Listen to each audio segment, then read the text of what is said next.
good morning, depending on your time zone. Wamaste, how are you? I am grateful that today it's a good day that God has granted to me, and at least I'm here to share some.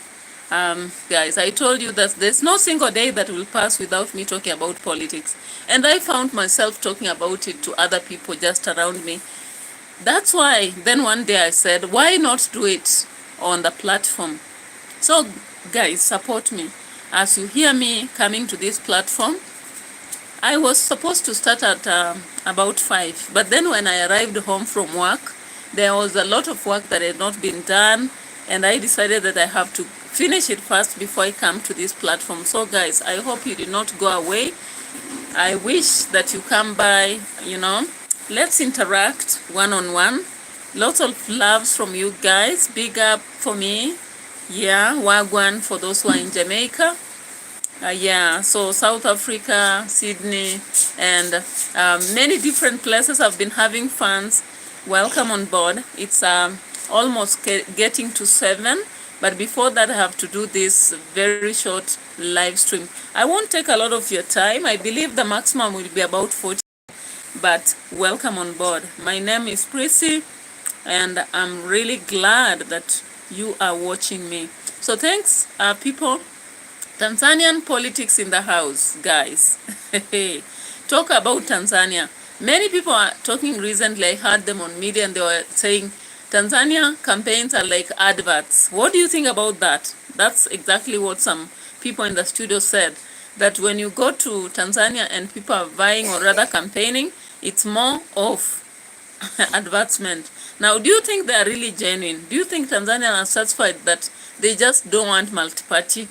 Remember, very soon Mama Suluhu anasuluhisho kwa kila kitu Tanzania. Kwa hivyo alisema kwamba hataki wa Kenya wapeleke kule kiherehere chao na kuharibu nchi yake. Kumbukeni hilo, aliwaonya. Na hata kama wajenzi wa Kenya walimpigia kelele, wakaleta mitani, wakaleta michoro tofauti, mabango, wao walikataa, wakasema kwamba hawataki mambo yetu. Wa Kenya tusiwa changanya, tusiwalete vurugu ya Kenya. Sasa nawakaribisha dada zangu kutoka Tanzania, nakaribisha dada zangu kutoka Zaire, Zimbabwe and other places. Karibu sana in the house. I can see one person on board. Welcome, welcome. I'm glad to have you here. Asante sana. Kama Mtanzania ataweza kunitazama na shukuru, mkiwa katika jimbo la Morogoro, wengine kutoka Dodoma na wengine kutoka pale Dar es Salaam. Hamjambo dada zangu, nashukuru sana. Kaka zangu, nashukuru kwa kunitazama.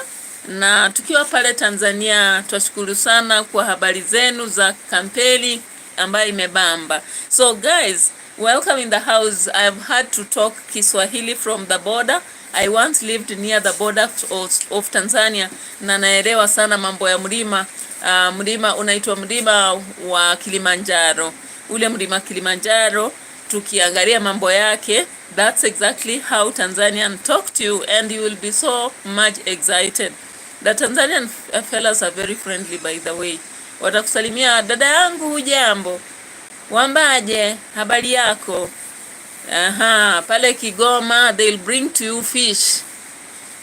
Kigoma kuna samaki zinaitwa Kigoma pia, na utakura, utapata raha. Ndizi zimekaangwa, such are things from Tanzania, guys. Now Tanzania also is going to have elections in October, and because I love politics, I really watch everywhere. Mwenesi Doris, ujambo, hi, how are you? From that name I can guess you are from Kenya. I hope I'm not confused, but normally we have even Kenyans in other countries. You can actually tell me where you are. Big up and thank you. Welcome in the house. Doris Mwenesi, hi. It's raining over here, but at least I'm doing a vlog. Not a vlog, but a live stream. So karibu sana. Hello Doris Mwenesi in the house, and let's go into our discussion. All right, she tells me yes, she's fine, and welcome on board. You can give me a like. Don't go with my like. Yeah, give me my like. nipe pale upendo kwenye ukibonyeza pale kwenye mkono ulioangalia ama uliotazama juu. So normally in my platform I get a reminder about prayers. Chris Pella, sasa waendeleaje, wambaje, habari za uliko? Okay, thank you so much Doris Mwenesi for the like. Lots of love, big up for you. I really thank you for the support because it means a lot, a word to me. Chris Pella 254, sasa mambo poa. I'm glad that you are here. All right, I thank you so much Doris Mwenesi. Nashukuru. Asante. I also like, another like has come there. Thank you so much. Nashukuru from Chris Pella, and I really appreciate. I've seen another like, a third like. 6 people in the house. Yeah, thank you so much for believing in me. Politics is politicking here. So guys, we are in Tanzania today, comparing Tanzania with Kenya. Na napanga safari ya kufika pale Kigoma, Dodoma, Dar es Salaam, so that I travel around Tanzania and just see the different places. Thank you so much for giving me that support and believing in me. And I believe that once I'm up there, I'll never forget these people who are supporting me when I'm on the ground. You know, like Doris Mwenesi. These are the people, once I make it, I must make it with them, you know. Yeah, because they are here supporting me when I'm so much low with very few subscribers, but they believe in my work. And thank you for your support, because when you give me a subscription, a like and a share, it means a world to me, guys. Because if I'm here and I'm doing content and nobody's supporting me, then I wouldn't be actually making any sense, you know. Yeah, so thank you so much Doris Mwenesi for such a support. You are very lovely audience. Yeah, so are you aware about what happened in Tanzania? Tanzania has been having one party ruling since 19 what? Somebody can inbox me. You can give in the chat. Yeah, all right, thank you so much. Thank you. I really appreciate Doris. Nashukuru, Mungu akubariki dada yangu. All right, so Tanzania has been having one party which is known as Chama cha Mapinduzi. Chama cha Mapinduzi has been leading forever, right? All right, Doris, thank you so much. Thank you. All right, so we've been seeing Tanzania being led by one. Thank you so much. Thank you. All right, God bless you. Jah bless. All right, so I will Doris, I'll actually remember you. I never forget people. I always remember, like we always have Kevin here, Doris is always here, and we have so many other people who always come by, and those are very great fans, because when they start with you when you're crawling. All right, Chris Pella is saying location Kenya. Top fan. Thank you so much. Thank you. All right, I'm in Kenya na today I've decided to do about Tanzania, and I'm just reminding you that we have election in Tanzania in 2025 October. Are you aware of that? All right, Doris says Kenya too. If you are within Kenya, then one day we must meet, because I've traveled Kenya. I've been in Garissa, I've been in Moyale, I've been in Ukambani, particularly in Machakos. I've once lived around Kitui, and I've also been in Central. I've lived in Kiambu. I've been in Muranga. There was a time I used to work in a small place there. I've been in Nyanza, that is including Siaya, Homa Bay, Kisumu town. I've also been in Western, including Kakamega. I've been in Bungoma. I've been in Busia, and have been also was in Gishu, Eldoret. Chris Pella says I'm from Karen. All right, Karen, Nairobi. This is one place I just pass by, but I don't. I've ever lived in a different location, Nairobi, Jogoo Road. All right. I've also been in Githurai, Kayole, watu wa Eastlands. All right. Karen ni kwa wadosi, man. Chris Pella. Yeah. So I once was in this place before Hurlingham. When you're getting to hey, the name is I'm losing the name. Yeah, Chris Pella, huko ni kwa wadosi, man. Huko ni kwa wadosi, right? Karen.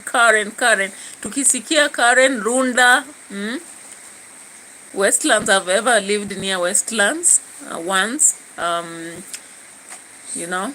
So thank you so much for watching me even from Kenya. I really appreciate Chris Pella, Doris Mwenesi, and any other person who will be coming on the platform. I've seen people coming and others going. Maybe they are not interested in politics. So thank you so much. I really appreciate these chats. They make my life interesting. So guys, keep coming, and keep encouraging more people to come on board, because politics is politicking everywhere. If you understand what it is, Nigeria, Tanzania, Jamaica, even Kenya, people have already started their campaigns. So guys, I'm doing a comparison of Tanzania and Kenya. Now Kenya, we are very different people, unique. In fact, even Nigerians are surprised that Kenyans have gone that far. Kilimani, Kilimani sijaishi, but I've passed by that place. Nimaishi Westlands. At first I started by Kayole. Unaona Kitengela, then I went to Kayole. Kayole first, then I went to Kitengela. I came back to Kayole. I went to Githurai because I was studying masters at KU. Then there's a time I lived at Westlands, studying something to do with these things to do with trading, So nimeishi those areas. Kilimani I just passed by. Yeah. Chris Pala is laughing at me. Why are you laughing? Uwezi imagine niliishi Kayole corner, man. I lived at Kayole corner, man. And that place, man, it teaches you to harden, because you are coming by and you're not sure whether somebody is following you or not. But anyway, we survived. And I was not far from the stage. Nikiishi Kayole corner, by the way. But man, some places are scary. I think at least Westlands pale, there was no problem much. Githurai, sometimes the borders are good. They take you up to the door. But Kayole, it was another one. I've ever lived also at Embakasi. I've ever lived na hapa Tasha. I've ever lived at Tasha, Chris Pella. So Nairobi tumezunguka tukaondoka. We went to coast, of course, Taita Hills. Taita Hills pale kuanzia Mwatate, Undanyi, Voi. Hapo unaweza pata wamefanya shopping kwako. No, they never did that for me, imagine. I lived there for about 3 years na hawakufanya shopping kwangu, because I don't know, it was by God's grace. Because when you live at Kayole Corner, there are good houses there, but only that you have to watch out when you leave and when you come back. Maybe when you go to areas like kuna area Sabasaba, na ukikuja huku juu kunaitwa nini, near Embakasi, hapo unaweza fagiliwa, my friend. But then on the other side, it's a bit of you can survive, by the way. Pale Kayole Corner and the other side, wakati unakaribia Jogoo Road, unaweza survive. But anyway, God's grace iliniwezesha. So Chris Pella is laughing at me. No worry. No worry. This is Kenya. You survive sometimes, and times go on, and you find things at what they are. So man, I've lived in this country in different places. I've even been in Garissa. Yeah. And I've been in Mombasa. Nikasomesha Hamisi boys. And then I was at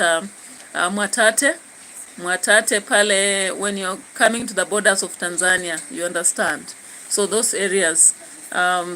So guys, we are together in this. Yeah. This is the country. that we are being told that we should tuhame ama tuende heaven. Hey, Chris Pella is asking me where I'm currently living. I don't know whether I should say or not anyway. So currently, tuko Uasin Gishu, man. So don't worry. Of course, with time you'll just understand the tingo. Sometimes we don't shout out here where exactly the spot, because we are not doing the vlogging on the ground. But the day I surprise with a vlog on the specific place. You know, when you are doing political analysis, sometimes you have to at least leave some suspense around that. You get it, Pella? But when you come to the inbox, we'll talk more, right? We will talk more. So let's go back to politics. Back to politics. Of course, I am. That is my career. Though currently I'm feeling like I should be getting out and doing some other things, you know. If opportunity gives, I'll be quickly skipping and getting to other things. So guys, let's get to this tingle of politics. Now, Tanzania. Do you people understand the politics of Tanzania? Let me play you something here. And you will be amazed that Tanzania, there is something, democracy, the democracy Tanzanians talk about here, we are not sure whether it is there. Because recently, they had to bar the opposition party. The only opposition party that is strong from taking part in elections. If you know that the specific party which was blocked, please, you can chat and share it. Do you know the party that was blocked in Tanzania from taking part in elections, and why? You know? Do you understand why they stopped them, if I may ask? Yeah? So they were blocked from taking part in the process of election. Yeah? So they were barred from October polls. Yeah, let's play this. Let's play this for you. I hope you'll understand. Aha! This is Tanzania for you, guys. I hope it will play. All right. Tanzania's Electoral Commission has barred the main opposition party, Chadema, from contesting presidential and parliamentary elections due to take place later this year. The announcement was made days after Chadema leader Tundu Lissu was charged with treason, accused of inciting rebellion and attempting to stop the elections from going ahead. Here's a report from Dar es Salaam. Yeah, so guys, before you get the deeper details about this, have you seen? Do you know Tunduli? Tunduli from Tanzania. That is the key member of Chadema party. And that is the question I just asked. So Chadema party is the only strongest opposition party in Tanzania. So Chama cha Mapinduzi, on the other hand, is the government forever. Since times immemorial, you know. Since the times immemorial, wakati wa Mwalimu Nyerere, tukakuja kwa Magufuli, tukakuja sijui kwa nani, Mapombe ama anaitwa nani. Then we've come to Suluhu. It has been Chama cha Mapinduzi forever. So when elections are forthcoming, the specific Electoral Commission of Tanzania, they are very keen in warning any party against talking, you know, about demands, you know, like when somebody goes about and says that elections must be, you know, what do we say? Let's just get to the ground again and listen to what they said, why they had to bar this. Why did they have to bar this party that was the only strongest party in Tanzania? If you know anything, you can also drop a comment there. So let's listen to this again. Has emerged as the face of revolution ever since his return from exile. Tundu Lissu. Scenes like this recent destruction by police at an opposition rally in Ruvuma are common in the East African nation. The clampdown on electoral reform is intensifying. Wanapiga mabomu Police officers are tear gassing us in our offices. People are now crying because of lodging tear gas canisters. So are you getting? In Tanzania, when campaign started, Tunduli from Chadema party decided that he's going against the norm of Tanzania, and he's going to make sure that the opposition is strongly campaigning and they get their way, you know. But unfortunately, it didn't take long. It did not take long. Chris Fella is telling me, Uko, ikama UG. What are you saying? Chris Fella, tell me what you exactly mean here. Uko, ikama UG.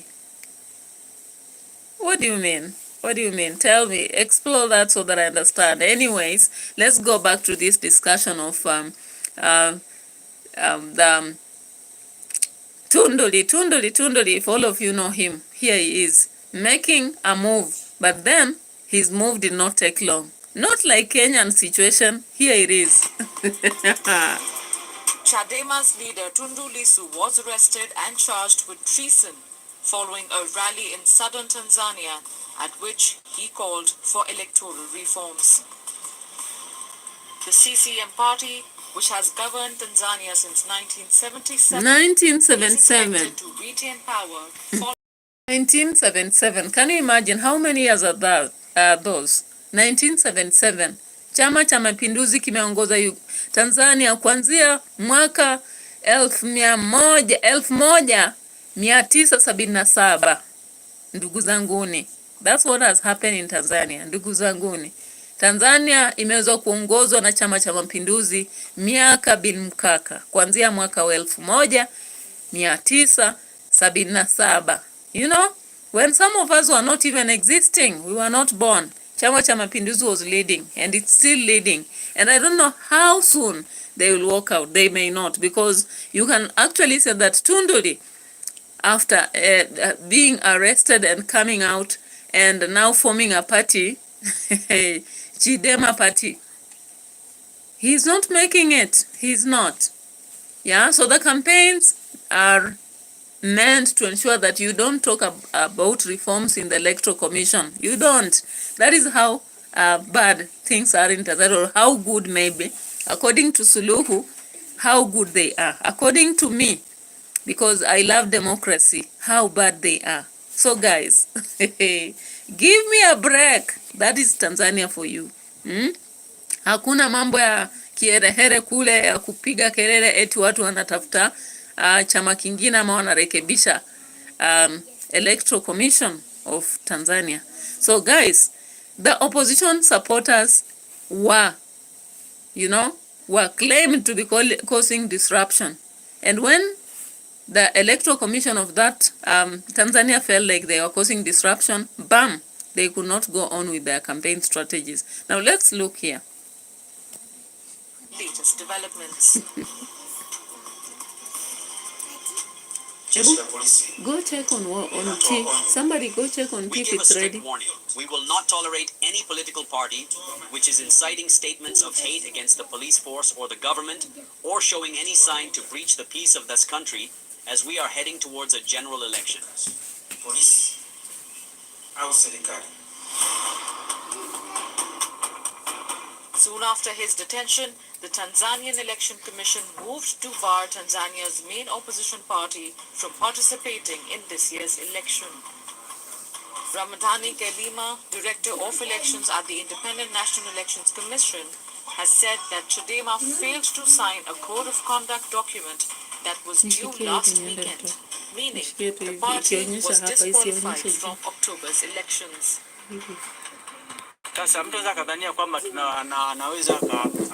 There will be no second chance.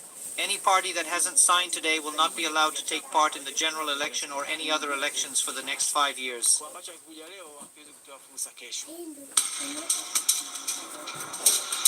The country is due to vote in parliamentary and presidential elections, where Lissu was expected to challenge incumbent President Samia Suluhu Hassan.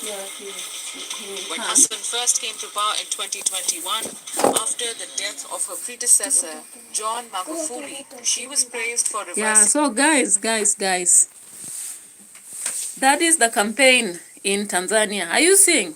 So people are moving around. It's only one party after all, and one party can only have one suggested or rather endorsed member to vote or rather vie for position. There is no way one party will have two presidential candidates. As for other positions, they may have different members maybe. I'm not even sure that can happen, because in every constituency, if you need a leader, of course it will be one representative from that party, and a different party, it should be a different member. But now in Tanzania, you can see Chadema party has been blocked or barred, right? So Tunduli is not going to be in on the poll, right? And Suluhu in Chama cha Mapinduzi, mama wa kutenga na kutenda. Mama wa kutenga na kutenda is the only one doing the thing. Now you can see her here signing, right? Some of his more authoritarian tendencies. Campaigners and opposition parties have since accused Hassan's government of an intensifying crackdown on political opponents, citing arrests and abductions of opposition members. The government has denied the accusations and launched an investigation into the abductions. One of the longest reigning parties in Africa, CC. Hey, guys, can you imagine that? Do you think a government that is leading the day can launch investigations against itself? That is the irony of Africa. That is the irony of Africa, guys. I don't know what Chris Pella thinks or whether he's gone. Doris Mwenesi already went. I can see somebody there. What do you think about this in Tanzania? Is it not very humorous? It's very humorous for me, you know. So you actually see that 2 months ago, the government made sure that they banned the Chadema party. So Tunduli is no longer on the poll, but the elections will go on. So what do you think? What is going to happen? In fact, does Suluhu have any work to campaign? Hey, now, let's compare that to Kenya. Maybe I may not bring out scenes, but guys, it is such a funny situation, right? Ballot box, drama, Kenya versus Tanzania. Let's go into it, right? Democracy diaries, right? I wish I had some good music here. Ladies and gentlemen, so welcome to Life Saga TV, where democracy walks, talks, and sometimes even limps, right? Today we are diving into the two East African siblings, Kenya and Tanzania. Some bloodline, you know, different political dance styles. Sit tight as we unpack the chaos and the control and campaign trails and the curious cases of the ballot box, right? You've seen already about Tanzania. In Kenya, campaigns are carnival, right? Very carnival, with branded vehicles, deafening music, flying t-shirts, and politicians dancing with gods in villages. And it's not just politics, it is entertainment sometimes. You blink and someone's promising to build a stadium, a bridge, a spaceship, all in one speech. Do you remember the Ruto speeches? If I had them all here, I would play for you. But guys, spare me. I'll do that later. Do you remember how Raila would walk around and it would like Raila T-Beam, Raila T-Beam. During the Uru time and all that. Do you remember the Ruto's time when he was campaigning and the songs that were blasted, the you know, everywhere in the country? The rowdy rallies, the motorcades, the candidates tossing money in the crowds, and people fight over this money and the day ends. That's Kenyan for you. But in Tanzania, campaigns are cool, cautious, and heavily controlled, guys. The National Electoral Commission said strict rules, strict, if you understand what it means by strict. So you don't just wake up and start drumming in the streets. Rallies are timed. Words are measured. And if you joke too much, you just might get disqualified or arrested. Do you see the case of Tunduli? So, you've seen, I showed you something about Tanzania, right? You saw the police presence, the candidates reading their notes, reading. And the rallies, highly disciplined.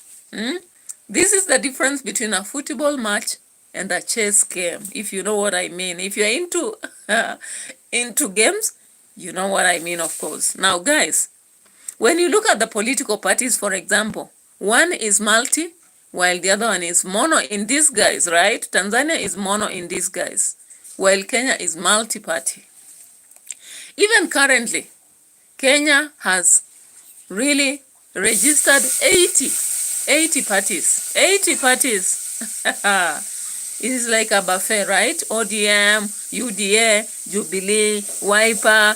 You pick your flavor, the flavor that you like. Coalitions are built like sand castles. NASA, Azimio, Kenya Kwanza. Today they are strong, tomorrow crumpled. Hey, no permanence. No permanence. Semi-permanent houses that crumple anytime you want, right? So the drama is reenacted in political hopping, politicians with suitcases. If you look at the Kenyan situation. Meanwhile, in Tanzania, yes, there is multi-party democracy, if you know what I'm saying. But let's not lie. CCM, Chama cha Mapinduzi, has held the crown since 1977. Opposition exists, but CCM rules like an elephant among squirrels. Guys, if you see the posters, you've seen them, right? Have you seen the posters? CCM all over, dotted from Gigoma to Dodoma, from Dar es Salaam to the borders of. So in Kenya, it's political circus, right? In Tanzania, a political courtroom. One plays loud, the other plays long. Are you getting that? So Kenya, we have a political circus.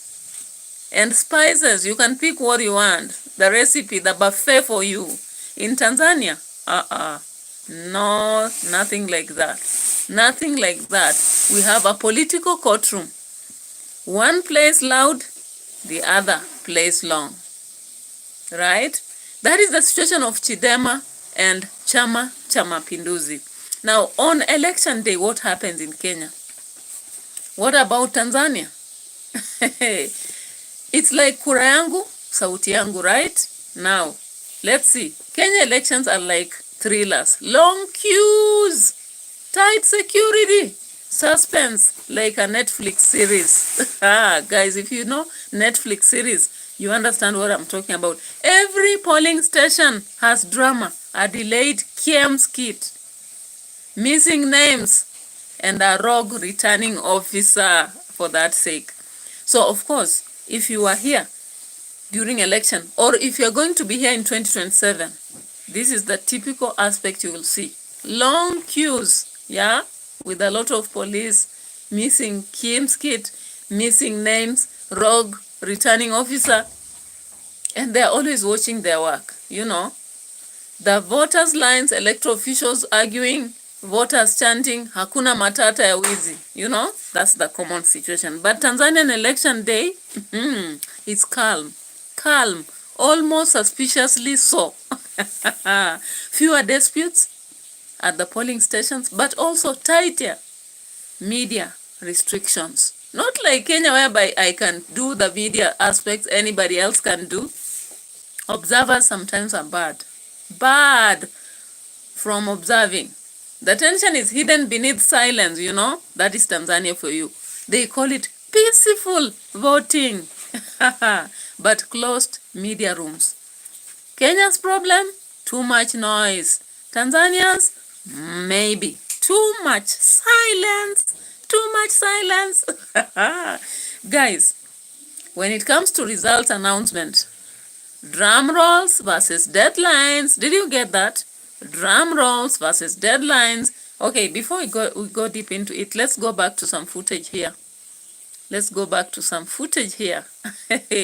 Not forgetting that in Kenya, we've already seen a wave of people campaigning.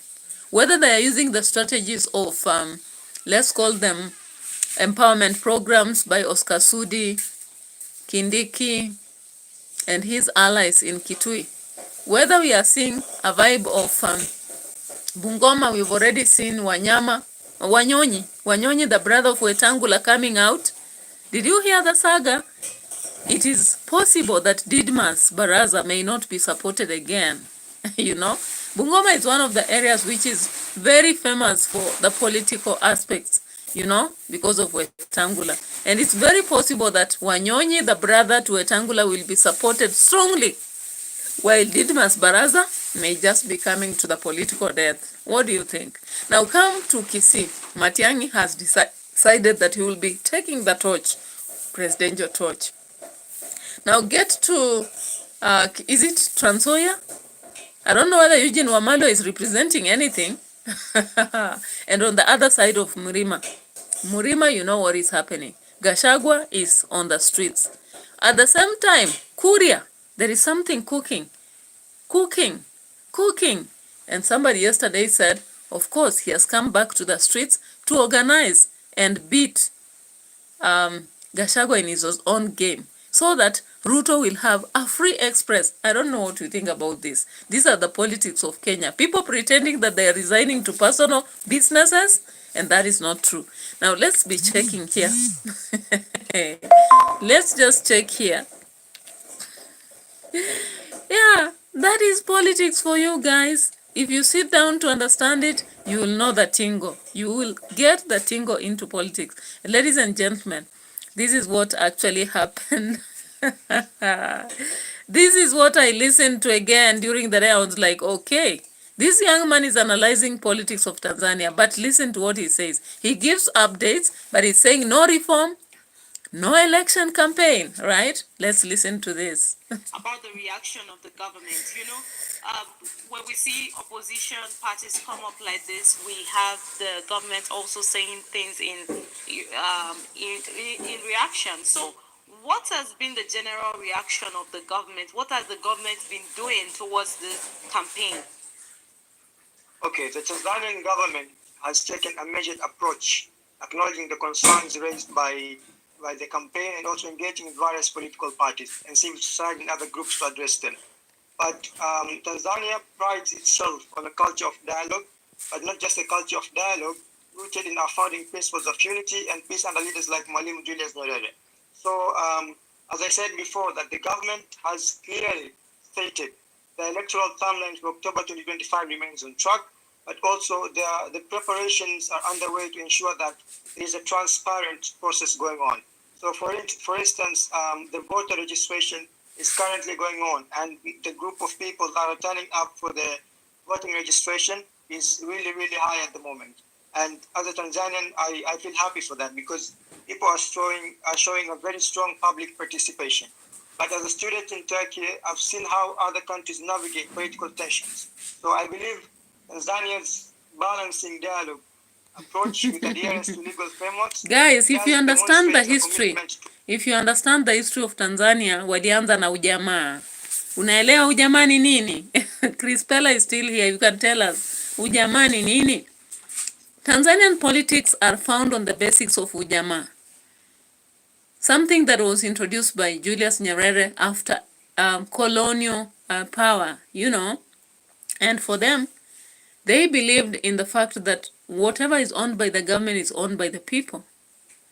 They believed in the fact that they have to speak one language. That's why unapata Kiswahili kinaongelewa na yule wa Dodoma, yule wa kutoka kila mtu anako kwao. But in Tanzania, even though people come from different destinations, Kiswahili ndio lugha. Kiswahili is the language, right? So when you go to Tanzania, even if you're from Germany, you learn Kiswahili. Nakwambia ndugu yangu, utajifunza Kiswahili kakangu, upende usipende. Because that is the language of the day. You might find a professor that is not very eloquent in English from Tanzania. And that is not a problem. Wanajivunia kuongea lugha ya taifa ambayo ni Kiswahili. Na ujamaa ndio wanayoishi. Wanapenda sana mlima Kilimanjaro. And they will tell you na hapa mbele ya mlima Kilimanjaro. Now, I've lived with these people, so I'm telling you what I understand, right? So, guys, Tanzania, for you, these people are not that aggressive. That is why they are so annoyed that Kenyans were going to disturb. Mother Karua, Boniface Mwangi, and the likes, mulikuwa mwaenda kusumbua. Paul Mwite. Hey. Walikasirika sana mnapeleka siasa kule. And we saw a lot of memes, even some people creating some politicians in the cabinet, was it parliament, and what they were discussing matters Kenya, and they were saying, wait, and another one, yeah. That is Tanzania for you guys. So the expectations are that people will be calm, dialogue will be applied, there will be no violence, and at the end of the day, Chama cha Mapinduzi, if I'm not predicting, I'm saying something, Chama cha Mapinduzi will obviously carry the day, because kuanzia Dodoma mpaka Kigoma mpaka Mwanza mpaka Vuruma mpaka all those places, it is Suluhu. Suluhu mama, katenga, katenda, kasema. Sawa? Tuko pamoja? All right. So, guys, if you know the thing, all right? If you know, you know. So, this Tanzanian politics is you've got what it is, right? Let's get back to our script and see what we have to gather here. Hey, what we have to gather here. Now in Kenya, there is some trend coming up. Let's just see this. By the way, I'm doing a comparison, so forgive me if you are lost. You'll get us on the way. In Kenya, we have so many parties. But the current government, anytime the current government is on, people believe that it is so hard to pull it away. Now, Gachagua has been talking about the president, reminding him about this. But people now are asking, you were in the government the other day. Are you sure about what you are saying? Or are you doing this for revenge? Are you doing this for us? Or are you doing this for yourself? People are even asking, will Gachagua allow Matiang to vie? You know? People are saying he has gone to US to get support so that he can actually be strong enough to be a candidate to fight, that is to fight the current President Ruto after falling out on each other. Yeah? People are also saying that having been impeached, he was not happy. And therefore, he is doing this as a revenge mission. He's not just doing this for Kenyans. So sometimes the Kenyan politics, people campaign for selfish interests, whatever.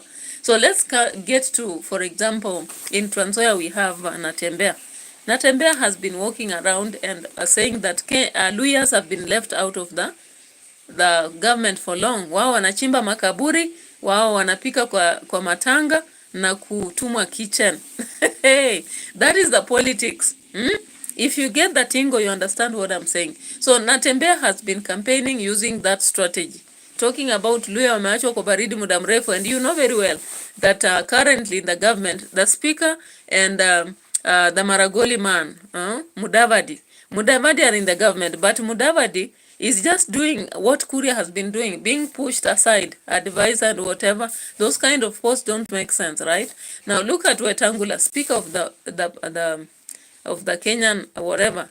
But does it really stand out? It doesn't seem to. So Wetangula, when you look at Natembeya comes out with that political strategy to prove that even Mudavadi na Wetangula, who think that they're in the government, they are just there kwa kitchen, wako kitchen, and they are also there boiling potatoes. They are there digging graves. They are there watching at the gate as people come in to work and live with the loot, you know. Hey.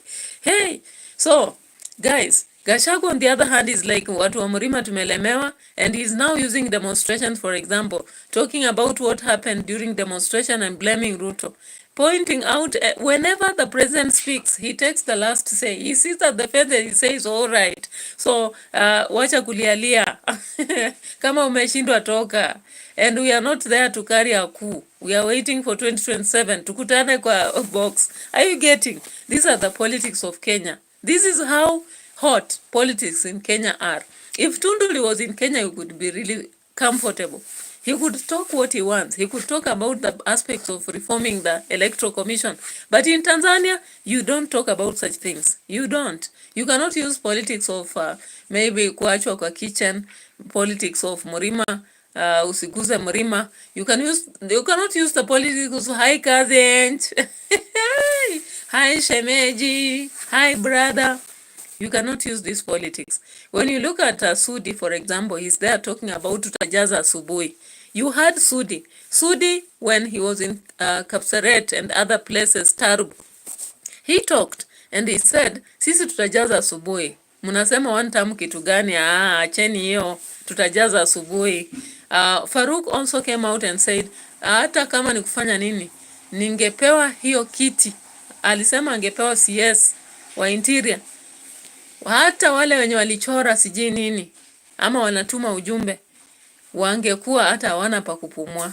Na akasema wanafaa they should shoot 20 firearms into somebody's head. You understand? Those are the funny politics of Kenya. Very violent. Very violent. Even when Kenyan politicians speak about peace, I wonder. I really wonder. Because when you look at their political campaigns are very radical, with people going personal, speaking their mind, saying what they want, attacking each other, and they are not even afraid to mention the name of the president. You can mention the name of the president, you can mention the name of another person, you can say yule mtu wa vitendawili, you can go about say yule mtu wa baganga, you can those are the politics of Kenya, guys. But Tanzania unasema hamjambo, tumekuja kuomba kura, tuomba kwa amani. You see, and you see that is the politics that goes on in Tanzania. Chama cha Mapinduzi, tuko hapa, mjambo, tumekuja kutafuta kura, mtatupa, tumetenga, tutafanya, hata tumesema. That is how the politics of Tanzania go, guys. You saw in the parliament when the Kenyan Boniface Mwangi alienda huko, what did they say? Mimi nimesimama hapa nasema kwamba Mkenya sikuja hapa kutuletea, angekuwa amepigwa mpaka amerudi Kenya akiwa na mtungi. Those are the politics of Tanzania. Even in the parliament, people don't have confidence to speak. Wanasema mama yetu amefanya, ametenda. Kwa hivyo tuoni ubaya. Wakenya waende kwao huko kuharibu, wasikuja kutuharibia nchi. That is the politics of Tanzania, right? Yeah. Sisi tuko sawa. Tumeona Dodoma maendeleo. Tumeona Kigoma. Tumeona pale Mwanza. Tumeona Huduma. Tumeona pale Kigoma pia vile wamefanya. Tumeona Mwanza. Hapo kwenu kuko sawa. Simama amefanya. Suluhu ametenda. So it goes on and on. Like that. As simple as that. That is the politics of Tanzania. And as long as uko kwa Chama cha Mapinduzi, tulipindua kitambo, tunaendelea kuongoza. You put your posters all over the place. You go to the platform. You stand, speak. The singers. Wakina Diamond in the house. Hey. Have you seen the Tanzanian singers? Unlike the Kenyan singers who sometimes become so vocal. Tanzania, if you are a singer, Tanzanian musicians also serve the purpose of campaigning for the main party. Let me ask you, have you seen any singer, any popular singer in Tanzania standing with the opposition? Have you seen? That is the campaigns of Tanzania. Simama nyuma ya Suluhu, mwimbie. Tumeona Zuchu aliimba wimbo mmoja wa Suluhu.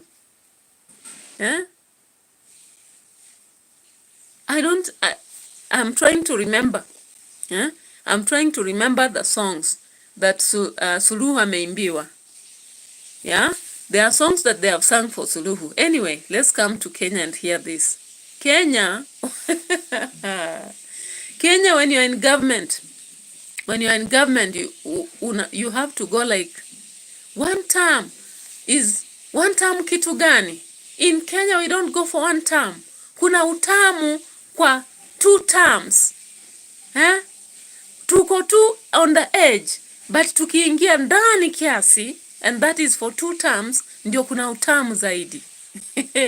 You've heard politicians in Kenya talk, now moving the discourse of politics to sexual discourse. Are you getting that? So politicians wameanza kusema, I saw the other day Farouk and Sabina Shege, and he was like, huyu mama ametosha mboga, wacha ageuke, wapatie 360. Si ametosha mboga ama hajatosha? Hey. Yeah? That is the politics of Kenya. There is once this lady from Kilifi, anaitwa nani? This Naomi Shaban, and then there's this lady from Kilifi, I'm forgetting her name. She came on the platform na akasema, hey, yeye ni mwanamume tosha. Ametosha, you know? So in Kenya, campaigns are about which party. If you are in the government, you have to speak for the government, whether it is fulfilling the people's rights or not, whether the projects have told or not. You have to keep saying, we have done better than the previous. Can you see the previous government, what it did? Again, in Kenyan politics, propaganda have to arise. Propaganda, yeah? We see propaganda rising. Now let's look at this, for example. This one live from Migori. Live from Migori. Live from Migori. Mpokee pole za Rangwe constituency na Mungu awafariji wakati huu. Nasema hivi just in one sentence, walikuwa wamekataa ati hawaleti residency Nyanza kwa sababu hatujatahiri. Nataka kusema we mwenye unasema mtu hajatahiri, unajuaje mtu hajatahiri? Aya, wakachagua huyo mwenye ametahiri. Mimi najua William ametahiriwa. Angeyo ni William Oterinya. Angeyo ni William Otahiri. Kore togitamo William nango, to William anegidwaro notahiri notema nitiere ko. William. Gabu, hebu kuja ucheck, you know I'm doing a video, siwezi stop katikati. Mheshimiwa Walter kutoka Wendo, Walter Wino Sirawa. Ura Wendo. Yeah, so that is the politics of Kenya, right? As you heard, it starts from somewhere and it goes on, you know? It starts somewhere and goes on. Let's go to another different analysis here. The same thing, but a different approach. Guys.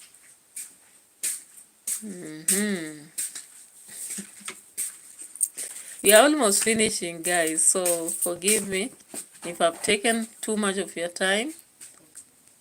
Forgive me. Thank you so much. I've been really kept warm here by Chris Pella. Thank you so much for being so honest and patient with me. But we've had a lot of fun. We've had a lot of fun about the comparison here. Yeah? We've had a lot of fun. So I'm just finishing. Let me check on something here. Guys. You've seen the Kenyan and Tanzanian politics. Which one would you prefer? Which one? Yeah? Which one would you prefer to go for? Tanzania or Kenya? Type in the comment section just as we are almost finishing. I'm left with about 7 minutes. 7 minutes we'll be finishing.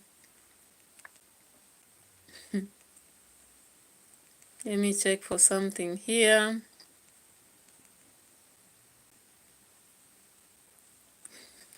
It's such a fun. Yeah, guys, such a fun. Hey, where is this? Where is this? Yeah, now in Kenya again, once elections are over, you will quickly hear people saying the elections were not right, there was rigging. Then people go to court, and even if a repeat is done, obviously, that which one takes the day, right? So Let's look at the aftermath. Aftermath in Kenya. Peace or protests? Drop the comment in the comment section. Guys, after election, Kenya hits the streets. Protests, petitions, court jammed like matatus in a rush hour. Supreme Court drama becomes prime time content, right? For example, you remember Raila Odinga with his crew going to the Supreme Court. Crowds marching. Now this time, will it be Matiang'i against Ruto or Gachagua against Ruto? Which one? Tanzania? Protests? Ha! Rare, risky. Sometimes outright banned. Opposition often silenced. You know, some say it's peace, others whisper it's fear. Which one? Is it fear or peace? Guys, most people are under house arrest after elections in Tanzania. Opposition are barred from rallying. But in Kenya, on the streets, people will be demonstrating like, we want Baba, we want I don't know who. I don't know what will happen this time round. So, who's got the better system? The noisy cousin with a chaotic but active democracy? Or a calm brother with tight control but questionable fairness? Hey, which one? Which one would you go for? Would you go for the noisy cousin with a chaotic but active democracy? Or would you go for the calm brother with tight control but questionable fairness? Kenya brings fireworks with the risk of burns. You know, Tanzania plays cool with the risk of suffocation. Both have lessons, but both need reforms. But one thing is sure, Africa is watching, and so are we. Right? Yeah, guys, thank you so much for staying put. And I was just raising a question. I'll repeat it for your sake before we end this. Would you prefer the noisy cousin with a chaotic but active democracy? Or would you prefer the calm brother with tight control but questionable fairness? Hey. Another question. Looking at Kenya, which brings fireworks with the risk of burns. Tanzania, playing cool with the risk of suffocation. Both having lessons. Do you know that all of them have lessons? The risk of burns and roads barricaded, the police fighting with the young people, the fires, and here firearms penetrating the windows. That one is a risk of burns, right? Risk of blood. Tanzania plays cool with a risk of suffocation, with people placed in the houses, house arrest. Both have lessons, Tanzania and Kenya. Both need reforms, right? But one thing is sure, Africa is watching, and so we are watching. Life Saga is also watching, right? So let us build systems where voices are heard. Ballots are sacred. Elections are not war zones, whether in Dodoma or Nairobi. Yeah? May democracy be not just a ritual, but a right. Yeah? Let's not take democracy for silence or democracy for a ritual. You know, it should be a right. Yeah, until next time, this is Prissy for you with vibes on politics, signing off from Life Saga TV. Don't just shout on social media, vote, act, hold them accountable, right? So bye-bye, bye-bye, bye-bye, people. And let me play one song as we end this. One of my songs that I composed the other day. Let me play for you my song. I composed it the other day, just before we end the day. Stay put so that you can listen to this song, guys. Let's go for it. I'm so happy with those of you who kept sitting here and helping me. Yeah, so let's listen to my song and support me by liking, sharing, and always coming back. Let's go. Bottom up, they said, now we bottom out. Leg shot from Marshall Man, what's the song about? Yo, we came from the hood with our shoulders high. Voters ink fresh, truths in the eye. You said wheelbarrow. To pretend to race and now it's tears and gas. Clobber-robber, you wear suits. Dine at State House gates, but your promises rot on broken plates. We ask for jobs, not bullets and knees. Not the kind of freedom that begs and pleads. Click log in, no jobs on each citizen. Just tax, more levy, systems are dead end. Middle class broke, no bread in the tin. Press even corn down, but corruption staying thick skin. And we rise and we win, do we march or suffocate? Bottom up to the breaking backs. Gary, don't try to dodge. You shoot us and tell us to smile, but didn't even go on a while. Bye bye. Till next time, see you. Adios. I'm a young man too, I cry in the dark sun. Stole the right, restore the payslip, build the class, give dignity back, not tear gas.